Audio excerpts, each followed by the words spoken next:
And in our top business story, the ability of the UAE courts to interpret the country's new bankruptcy law and handle proceedings will be key to its effective implementation, as according to Fitch Ratings.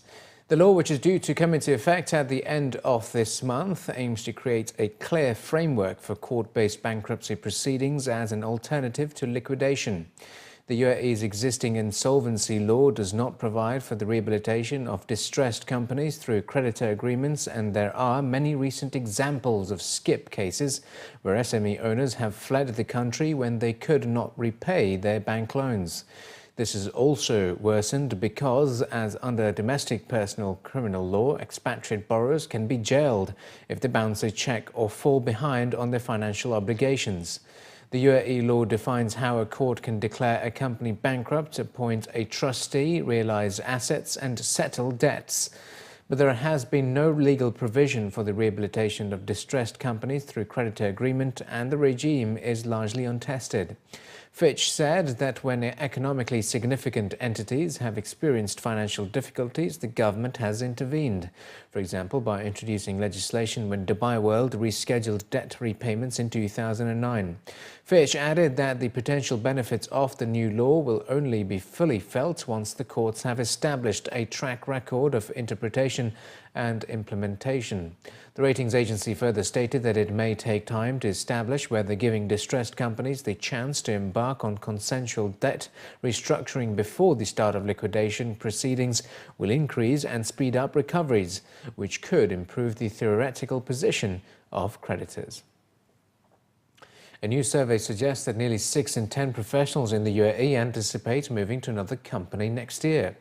According to LinkedIn's Middle East and North Africa recruiting trends for 2017, attracting new recruits will remain a key focus for organizations across the UAE and rest of the Middle East and North Africa region.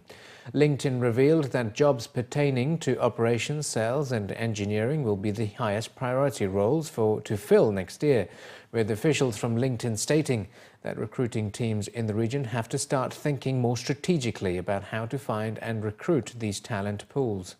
LinkedIn, in a separate report, had also earlier revealed the top skills that companies want most in job applicants. Topping the list is statistical analysis and data mining, followed by public policy and international relations, algorithm design, web architecture and development framework, and search engine optimization marketing in the top 5. According to LinkedIn's Recruitment Trends report, which looked into the survey responses of more than 170 corporate talent acquisition leaders across the MENA region, 60% of recruiters expect their hiring volumes to increase in 2017, while only about 29% expect the opposite to happen. Respondents stated that online networking sites are the best place to promote applicants' CVs, with 57% of recruiters saying that social media networks will be the favorite place to discover the right candidate. 52% stated that they will rely on employee referrals, and 31% will keep up to date with online job portals. Dubai residential rents could fall by up to 4% in the next 12 months, that's according to the latest market outlook for 2017 from real estate consultancy Core Surveils.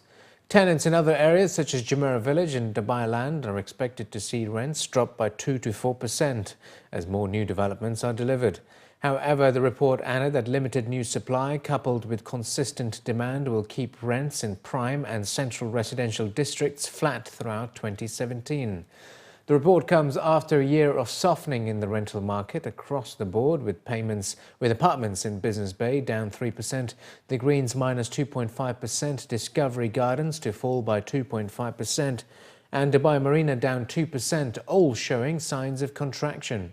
The report showed that Jumeirah Lakes Towers and Jumeirah Village were the only districts to mark a marginal rise of 1%. It added that villa rents also displayed drops, with Palm Jumeirah and Arabian Ranches down 5%. The Springs and the Meadows, Al Barari and Emirates Hills all down by 3 to 4%.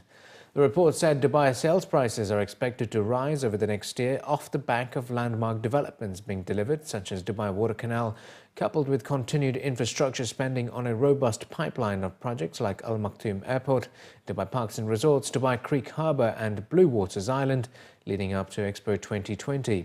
Over 20,000 units are forecast to be delivered in 2017, with just 19% expected to be of prime residential stock, compared to over 30% in 2016. Hotels in Dubai have recorded an increase in tourists from Russia as holidaymakers from the country return to Dubai thanks to the rebounding ruble. According to local reports, Dubai hoteliers say that travellers from Russia and the Commonwealth of Independent States are making a comeback, which is helping to increase occupancy in properties across the emirate over the holiday season. The ruble, which has gained 19% against the US dollar since January, is boosting the spending power of Russian tourists, making the world's best performing currency so far this year. Some hotels have reported a 15 to 20% increase in the number of guests from Russia and CIS states during this year's Christmas and New Year's season compared with last year. Previously, currency fluctuations had contributed to a 20% decline in the number of visitors from Russia to Dubai in January. The numbers started to recover from July, coinciding with the stabilization of the currency. During the first 10 months of the year, the number of tourists from Russia to Dubai increased by 8% to 177,000 compared with the same period last year, according to the latest data from Dubai Tourism. In September, ratings agency S&P Global revised its forecast for the Russian economy to stable from negative, as it projected an end next year for the country's longest recession in 2 decades, which started last year.